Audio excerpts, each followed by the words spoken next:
You have 5 seconds. Who hurt you? Asked the Mafia boss. By morning, his own brother was missing. I never thought I'd find safety in the eyes of a monster. That's what they called him, Min Sung-hoon, the infamous leader of the Jumgang family, the boogeyman of Seoul's underworld, the man whose name was whispered in fear across the city.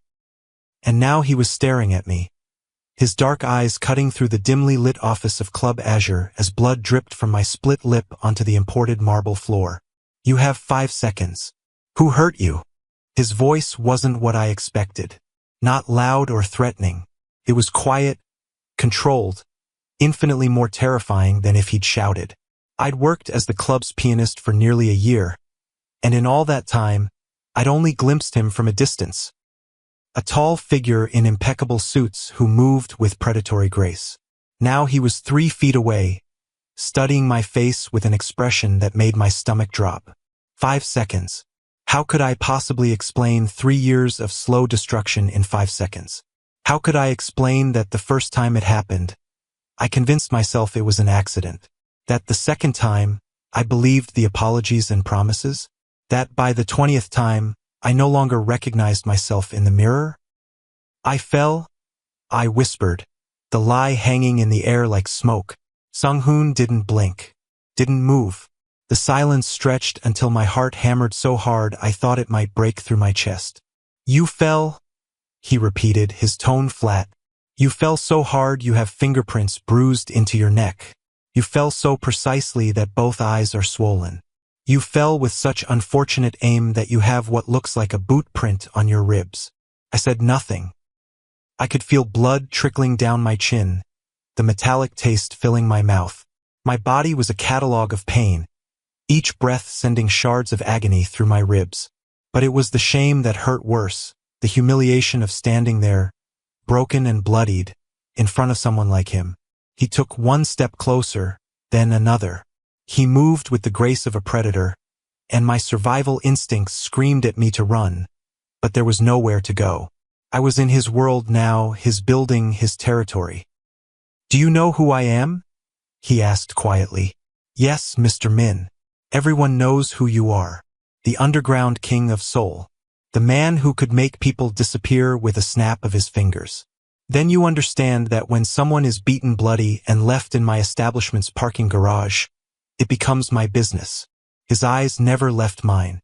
You understand that when one of my employees is attacked on my property, it's a message, an insult.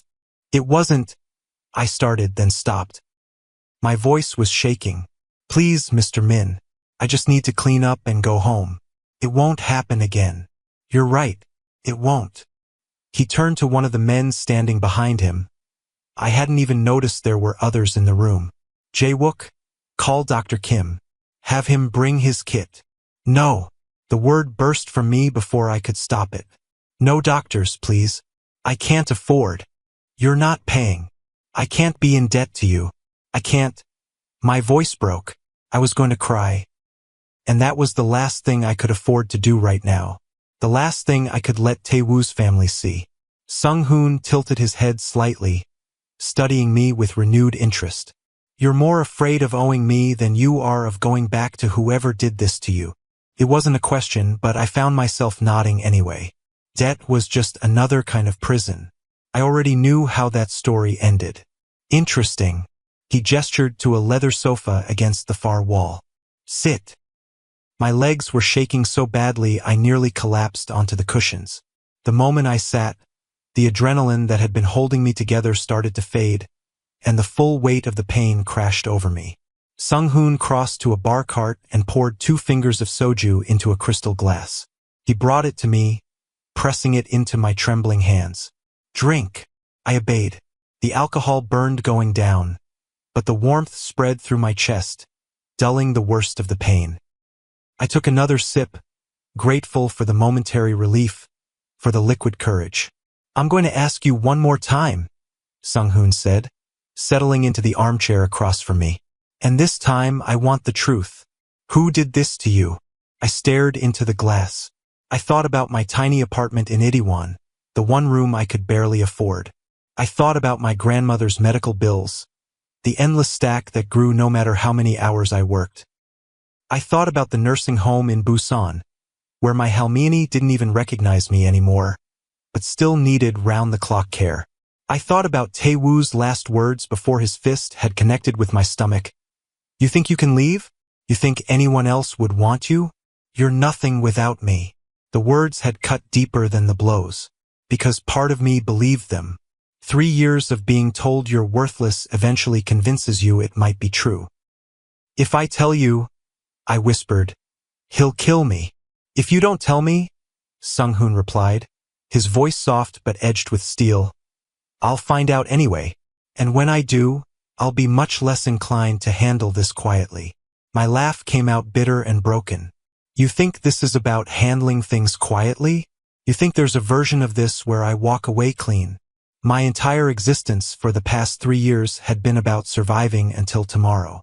About enduring one more day, one more night. About calculating which was worse, the pain of staying or the fear of leaving. Look at me, Gina. I did.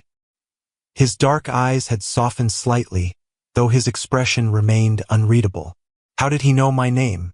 I'd never spoken to him directly before tonight. I protect what's mine, he said. You work for me. That makes you mine to protect. Now tell me who did this, or I start making phone calls. And by morning, every man in this city who's ever looked at you wrong will be in a basement answering questions. The threat should have terrified me. Instead, something warm unfurled in my chest. When was the last time anyone had wanted to protect me? When was the last time someone had looked at my bruises with anger instead of indifference? When was the last time anyone had treated me like I mattered? Your brother, I said quietly. Min Tae-woo. The temperature in the room dropped 10 degrees. Sung-hoon's expression didn't change, but something flickered behind his eyes. Something dark and dangerous that made the hairs on the back of my neck stand up. My brother, he repeated, each syllable precise, controlled. I didn't know when we met. He said his last name was Park. We dated for 6 months before I found out who he really was. And by then, my voice cracked. By then, it was too late. He said if I tried to leave, he'd have my grandmother moved to a state facility. He said he'd make sure I lost my apartment, my job at the club. He said no one would believe me anyway because I was nobody and he was a min. The familiar feeling of helplessness washed over me. How many nights had I lain awake, planning escape routes that always led to dead ends? How many times had I packed a bag, only to unpack it when I remembered my grandmother's fragile state, her dependence on the care I could barely afford? Sung-hoon stood, walking to the window that overlooked the Seoul skyline. He stood there for a long moment, his hands clasped behind his back, his shoulders rigid with tension. How long? He asked, his voice deceptively calm. 3 years. 3 years of walking on eggshells. 3 years of learning which words would set him off, which expressions, which tones of voice. 3 years of becoming smaller and smaller until I barely recognized myself. And tonight, I swallowed hard, wincing at the pain in my throat. I told him I was leaving. I'd saved enough money for first and last month's rent on a new place. My grandmother's care is covered for the next 6 months through her insurance. I thought I could finally get out. My voice dropped to a whisper. I was wrong. Where is he now? I don't know. I gestured vaguely at my face. He left. Said he was going to his poker game in Gangnam. Said when I got done being dramatic, I should be at his apartment with dinner ready. Like nothing had happened. Like he hadn't just spent an hour methodically teaching me a lesson about who was in control. Like my blood wasn't still on his knuckles. Sung-hoon pulled his phone from his pocket, typing rapidly. Within seconds, it buzzed with a response. He read it, his jaw tightening almost imperceptibly. He's not at his poker game. My stomach twisted. He knew I'd come here. I work here. It's the only place I had to go. He thought I'd turn you away, Sung-hoon finished. He thought I'd side with blood over justice. Won't you? The question slipped out before I could stop it, bitter and afraid. Sung-hoon turned from the window, and the look in his eyes made my breath catch. There was fury there, yes, but also something else. Something that looked almost like regret. My grandfather built this family on loyalty, he said quietly. But he also built it on respect. Tae-woo has shown you none. He's used our name to terrorize you. He's beaten you on my property. He crossed back to where I sat, crouching down so we were eye level, a gesture that struck me with its unexpected humility. That ends tonight. A knock at the door interrupted us.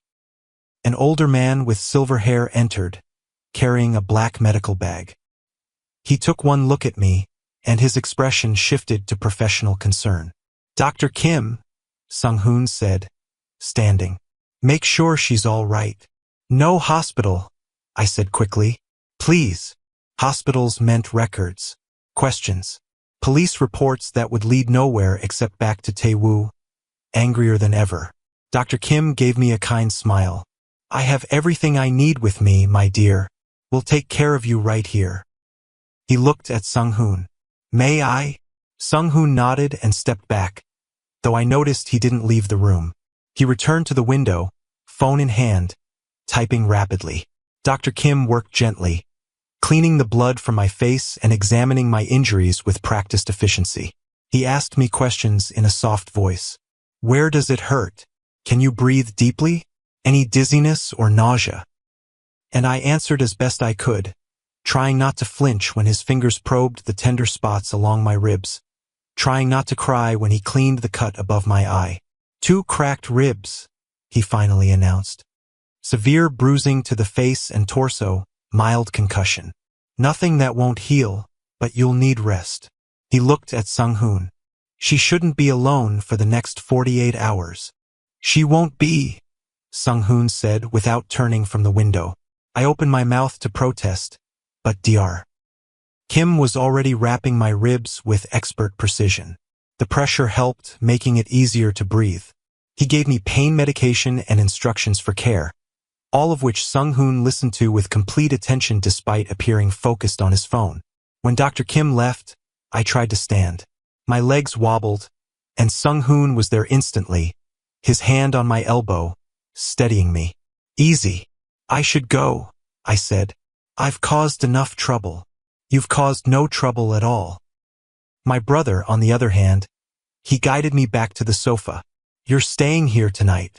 "Mr. Min, I can't." "Sung-hoon," he corrected. "And you can. You will." His phone buzzed again. He glanced at it, and a cold smile touched his lips.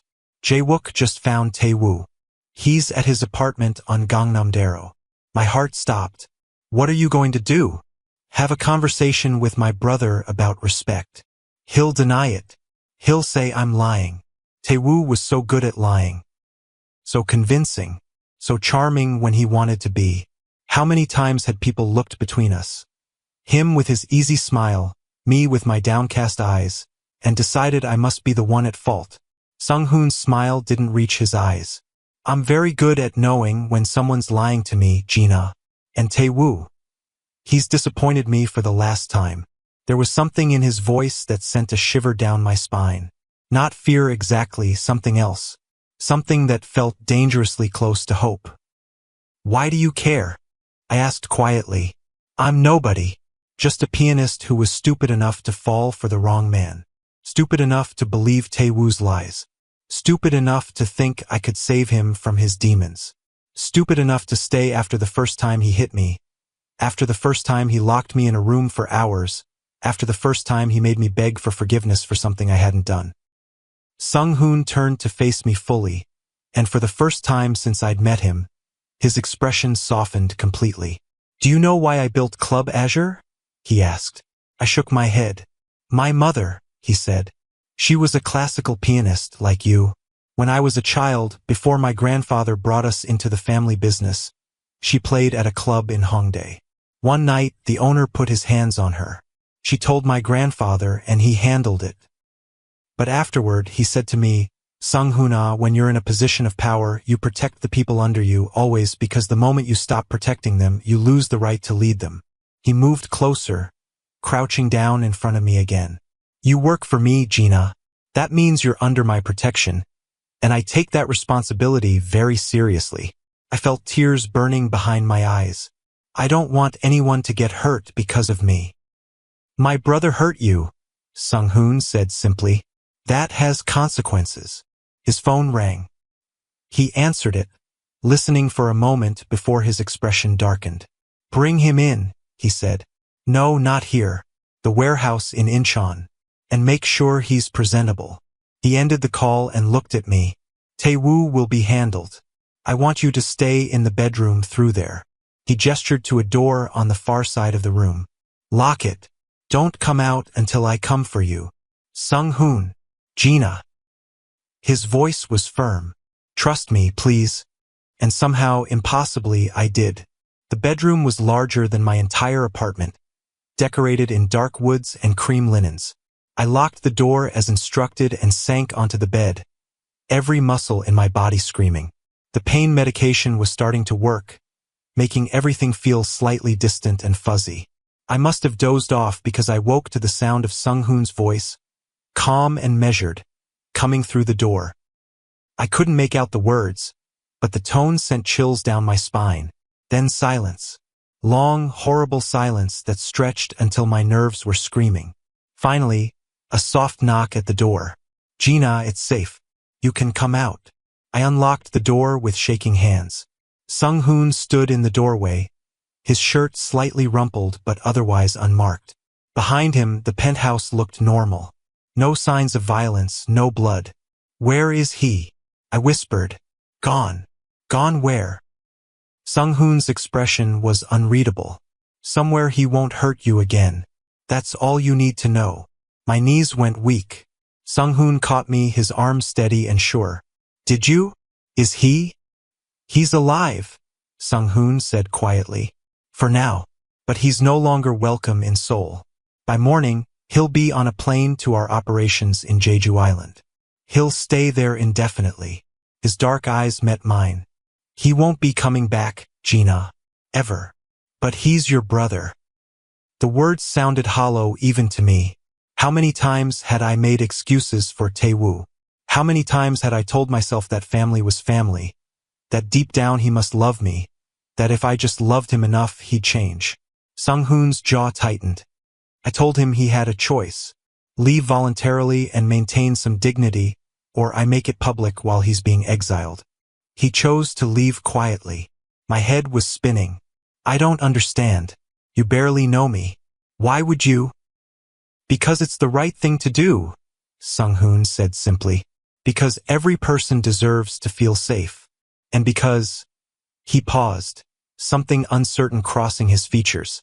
Because when I saw you bleeding in my club, something in me broke. The thought of anyone laying hands on you, treating you as if you were disposable. His voice dropped.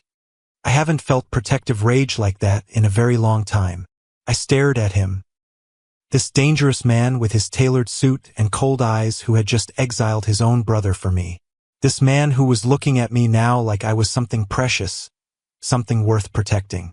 Not a burden, not a possession, not a thing to be used and discarded. I don't know what to say, I whispered. Say you'll let me make sure you're safe.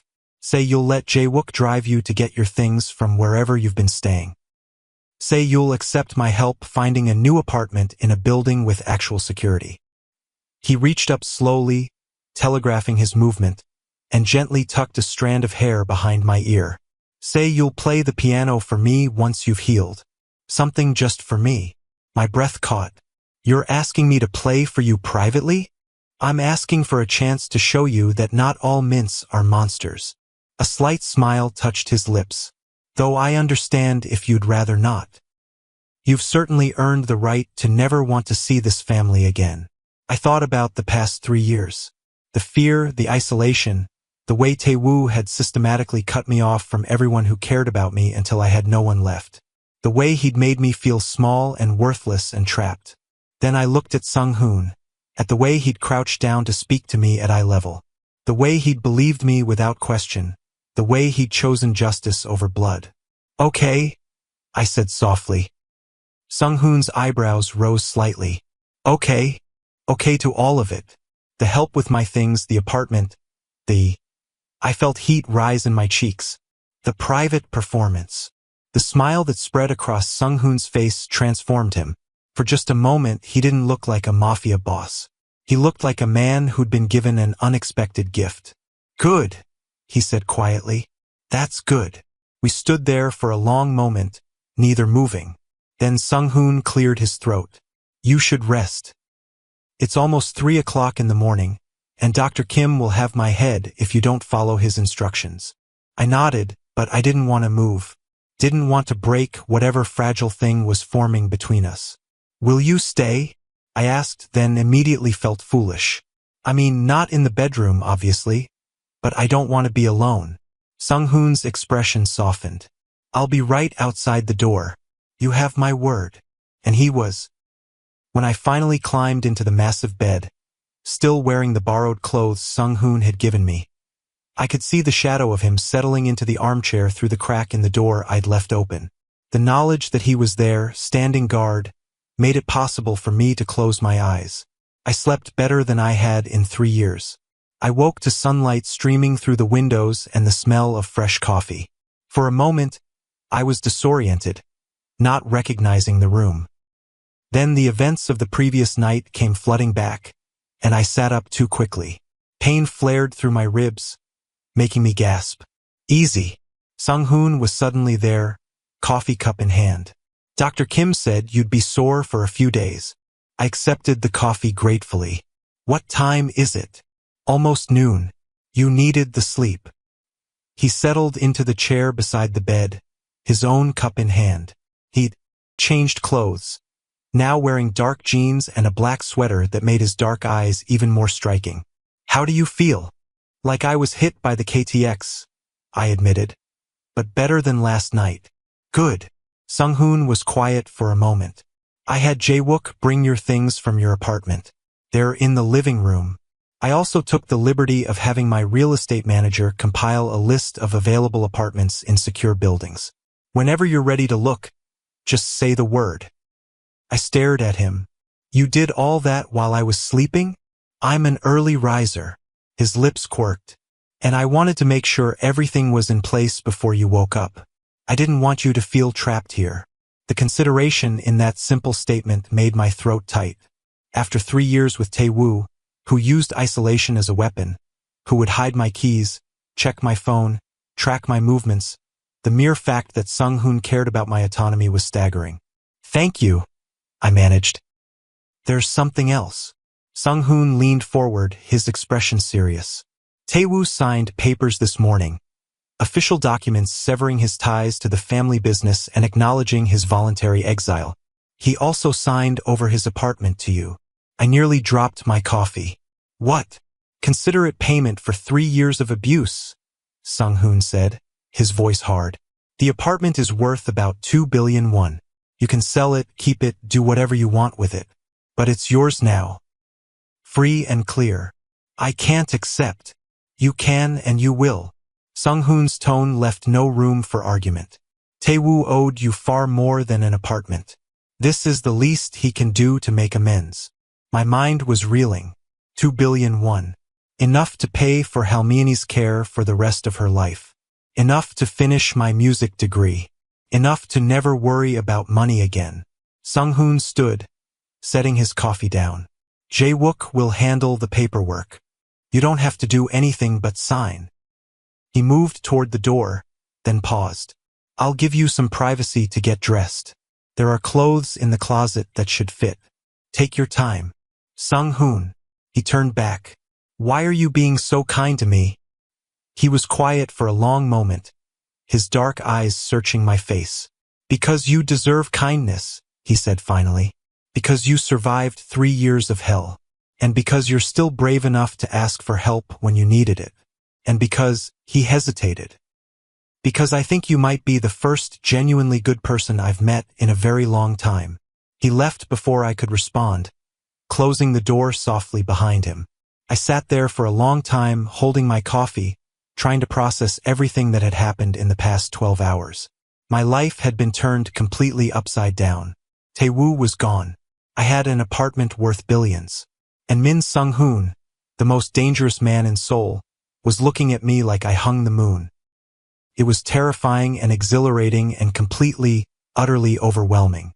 The next 3 weeks passed in a blur. I moved into Taewoo's, my apartment with help from Jae-wook, who turned out to be surprisingly funny for someone who looked like he could break a man in half. The apartment was beautiful but full of Taewoo's things, so I hired an estate sale company to clear it out. I kept nothing of his. With every possession of his that left, I felt like I could breathe a little easier. Like I was reclaiming not just the space but myself. Sung-hoon called every day. Sometimes it was just to check in, make sure I was healing. Other times we talked for hours. He told me about growing up in the family business, the pressure to be perfect, the weight of carrying a legacy he hadn't chosen. I told him about my grandmother, about the slow heartbreak of watching someone forget you piece by piece, about my dreams of finishing my music degree, of maybe teaching someday. She taught me to play, you know? I said one night, curled up on my couch with the phone pressed to my ear. My grandmother. She was a music teacher before the dementia. That explains your technique, Sung-hoon said. It's old school, disciplined. I smiled, surprised he'd noticed. You know about classical piano? My mother made sure of it. Said no son of hers would grow up culturally illiterate, family business or not. She sounds fierce. She was. His voice softened. You would have liked her.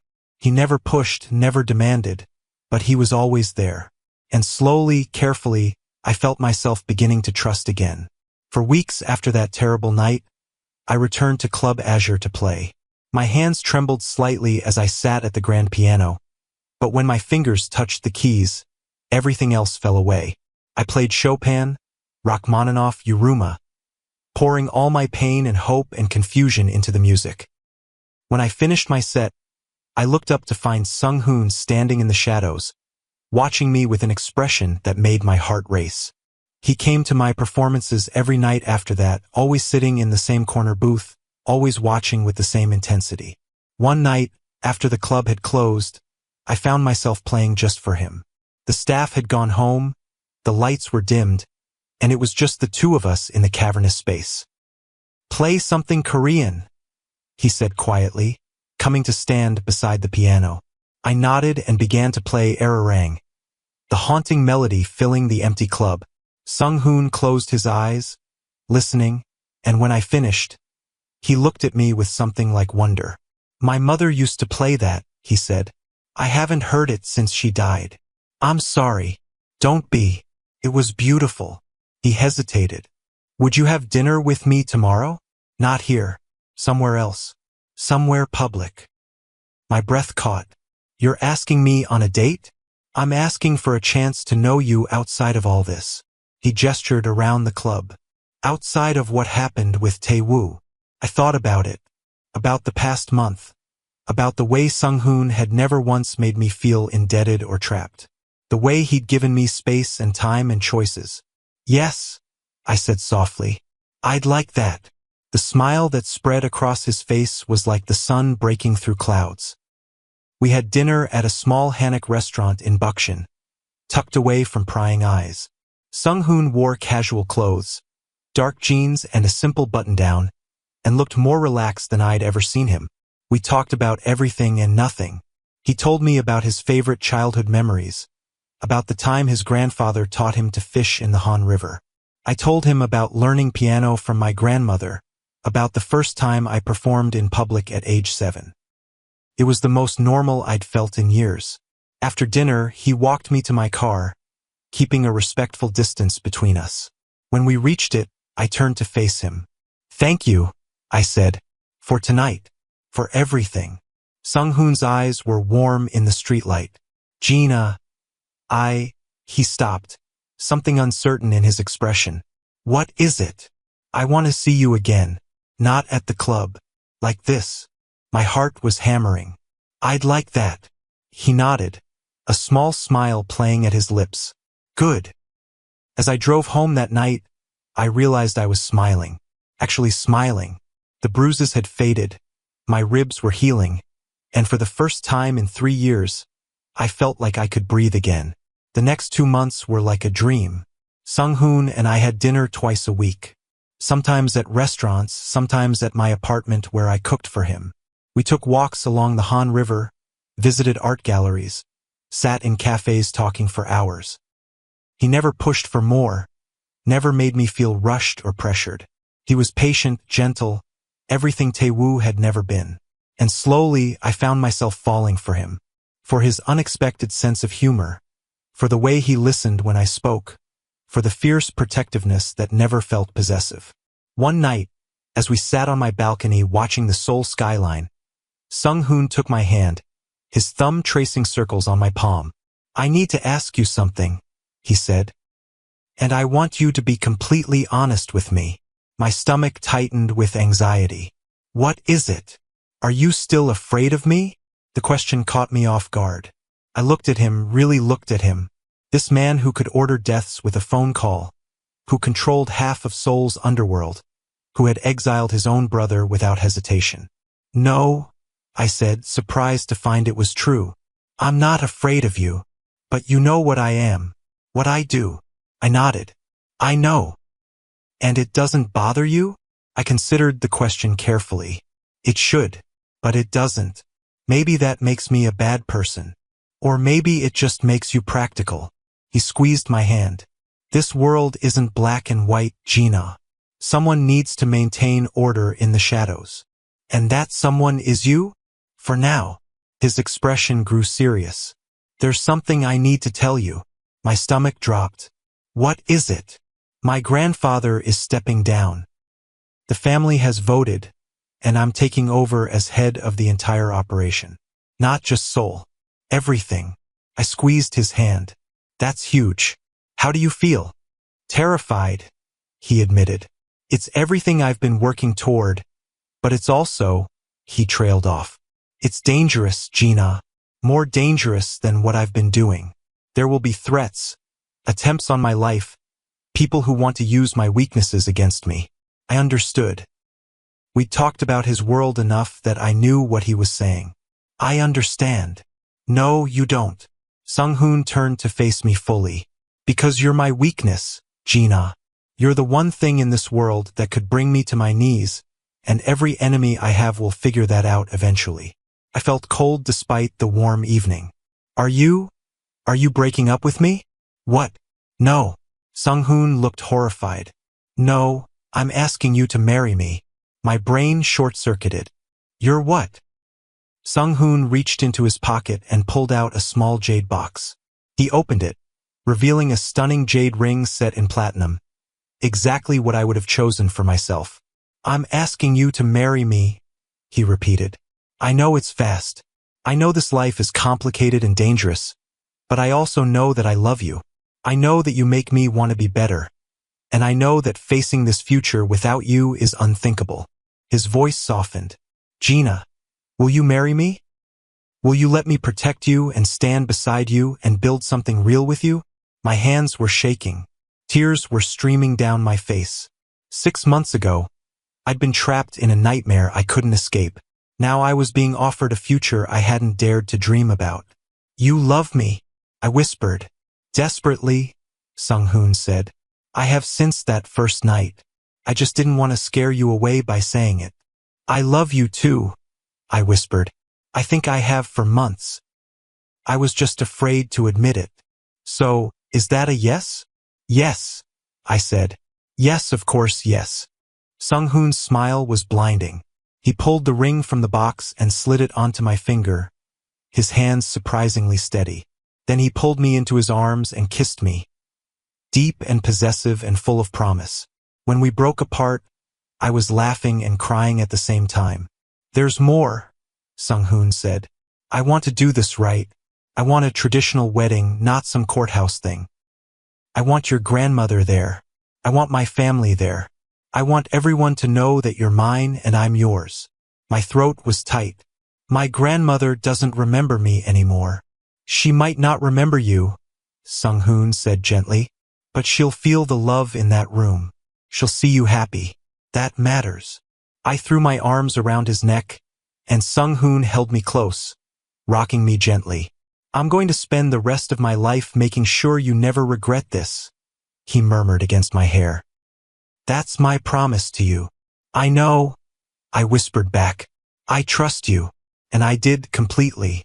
This man who'd avenged me when his own brother had hurt me, who'd given me safety and freedom and choices, who'd courted me patiently and shown me what real love looked like. We sat on that balcony until the sunrise, my head on Sung-hoon's shoulder, the jade ring on my finger catching the first rays of light. And for the first time in years, I wasn't afraid of the future. I was excited for it because I wasn't facing it alone. The wedding preparations became a whirlwind of activity. Sung-hoon insisted on a traditional ceremony, complete with all the rituals and customs. I found myself swept up in a world of hanbok designers, pyebeek ceremony preparations, and meetings with the most exclusive wedding planners in Seoul. Through it all, Sung-hoon was my anchor. When I became overwhelmed, he would find me, take my hand, and remind me why we were doing this. This isn't just for us, he said one evening, after I'd spent hours poring over guest lists and seating arrangements. This is a statement. This is me telling the world that you are my choice, my partner, my equal, that I chose you over blood ties and family expectations. I understood then. In Sung-hoon's world, symbols mattered. Messages mattered. This wedding wasn't just a ceremony. It was a declaration. 2 weeks before the wedding, I visited my grandmother at her nursing home in Busan. Sung-hoon came with me, sitting quietly as I introduced him to the frail woman who had once been my rock, my teacher, my whole world. Halmione, I said softly, taking her thin hand in mine. This is Sung-hoon. I'm going to marry him. She looked at him with cloudy eyes, no recognition in her face. But when Sung-hoon bowed deeply and addressed her with the formal honorifics, she smiled. It wasn't understanding, but it was something. She has your smile, Sung-hoon said later, as we drove back to Seoul. Even now, I can see it. I wiped away tears. Thank you for coming with me. She's your family, he said simply. That makes her my family too. The wedding took place 3 months after our engagement in a traditional hanok in Jeonju. I wore a modernized hanbok in deep crimson and gold, with intricate embroidery that had taken artisans weeks to complete. As I prepared in the bridal chamber, surrounded by female relatives I barely knew, I caught a glimpse of myself in the mirror and barely recognized the woman staring back at me. Gone was the frightened, diminished person I'd been 6 months ago. In her place stood someone straight-backed, clear-eyed, adorned in the colors of prosperity and joy. When I walked toward Sung-hoon in the courtyard, his face transformed. He looked at me with such naked adoration that I almost stumbled. How had I gotten here? How had my nightmare turned into this dream? My grandmother was there in a wheelchair, and though her eyes were confused, she smiled when she saw me in my traditional dress. That was enough. The ceremony was small but elegant, just family and close friends. Jae-wook stood as Sung-hoon's best man, and my cousin Soo-jin, who'd reappeared in my life once it was safe to do so, stood as my maid of honor. When the officiant asked if anyone objected, there was only supportive silence. When Sung-hoon slid the wedding band next to my jade engagement ring, his hand was steady and sure, and when the officiant pronounced us husband and wife, Sung-hoon kissed me like I was the most precious thing in his world. Because I was. The reception was held at Club Azure, the place where my new life had truly begun. Sung-hoon had transformed the space. Thousands of white flowers, candles everywhere, music that made people want to dance and laugh and celebrate. During our first dance, Sung-hoon pulled me close and whispered in my ear, "No regrets." I looked up at him. This dangerous, complicated, surprisingly tender man who'd become my husband, who'd protected me, who'd chosen me over blood, who'd given me a life I'd never dreamed possible. "Not a single one," I whispered back. And as we swayed together, surrounded by people who loved us, I thought about that terrible night 6 months ago. The blood on marble floors, the fear and pain and desperation. I thought about how sometimes the worst moments of your life lead to the best ones. How sometimes you have to break completely before you can heal properly. I thought about second chances and new beginnings and the strange paths that lead us to where we're meant to be. But mostly, I just thought about Sung-hoon, about the future we'd build together, about love that protects instead of destroys, about finding safety in the most unexpected place. "I love you," I murmured against his chest. "I love you more," Sung-hoon replied, "and I'll spend the rest of my life proving it." As for Tae-woo, he remained in Jeju, working in the family's overseas operations. I heard through Jae-wook that he'd asked about me once, in the early days after the wedding. Sung-hoon had personally called him and explained in very clear terms that I was no longer his concern, that I was protected, cherished, untouchable. Tae-woo never asked again. And me? I finished my music degree, started teaching piano to underprivileged children in a community center Sung-hoon helped me establish. I visited my grandmother every week, sitting by her bedside and telling her stories about my life. She rarely responded, but sometimes she'd smile, and I would pretend it was recognition instead of just a pleasant moment. I learned to navigate Sung-hoon's world, the danger and complexity of it all.